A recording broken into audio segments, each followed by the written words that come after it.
ಮನೆ ಬಳಿ ಕಾಲುವೆ ದಾಟುವಾಗ ವ್ಯಕ್ತಿಯೋರ್ವ ಕೊಚ್ಚಿ ಹೋಗಿದ್ದಾನೆ. ಮಂಗಳೂರಿನ ಬಂಟ್ವಾಳದ ರಾಯಿಯಲ್ಲಿ ನಡೆದಿರುವಂತಹ ಒಂದು ಘಟನೆ ಇದು. ಪಂಚಗೋಡಿನ 48 ವರ್ಷದ ಜೀವನ್ ಪಿಂಟೋ ಕಣ್ಮರೆಯಾಗಿರುವಂತಹ ವ್ಯಕ್ತಿಯಾಗಿದ್ದಾರೆ. ಕಾಲುವೆಯ ಸಮೀಪ ಜೀವನ್ ಪಿಂಟೋ ಅವರ ಚಪ್ಪಲಿ ಹಾಗೂ ಚೀಲ ಪತ್ತೆಯಾಗಿದೆ. ಇವರು ಕಾಲುವೆ ನೀರಿನಲ್ಲಿ ಕೊಚ್ಚಿ ಹೋಗಿರುವಂತಹ ಶಂಕೆ ವ್ಯಕ್ತವಾಗಿದೆ. NDRF ತಂಡ ಈಗ ಸ್ಥಳಕ್ಕೆ ಬಂದು ಶೋಧ ಕಾರ್ಯಾಚರಣೆಯನ್ನ ನಡೆಸ್ತಾ ಇದೆ. ಇವತ್ತು ವ್ಯಕ್ತಿಯ ಒಂದು ಸುಳಿವು ಸಿಗದೇ ಇರೋದ್ರಿಂದ, ಪತ್ತೆ ಆಗದೇ ಇರೋದ್ರಿಂದ ನಾಳೆಗೆ ಈ ಶೋಧ ಕಾರ್ಯಾಚರಣೆಯನ್ನ ಮುಂದೂಡಿಕೆ ಮಾಡಲಾಗಿದೆ.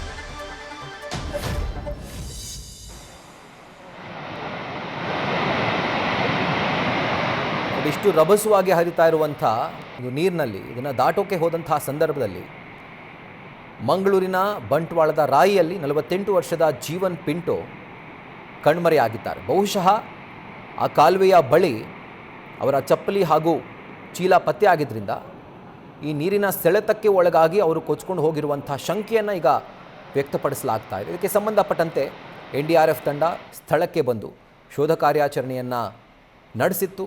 ಆದರೆ ಇವತ್ತು ಜೀವನ್ ಪಿಂಟೋ ಅವರು ಪತ್ತೆಯಾಗಿಲ್ಲ. ಹೀಗಾಗಿ ನಾಳೆಗೆ ಶೋಧ ಕಾರ್ಯಾಚರಣೆಯನ್ನು ಪೋಸ್ಟ್ಪೋನ್ ಮಾಡಲಾಗಿದೆ.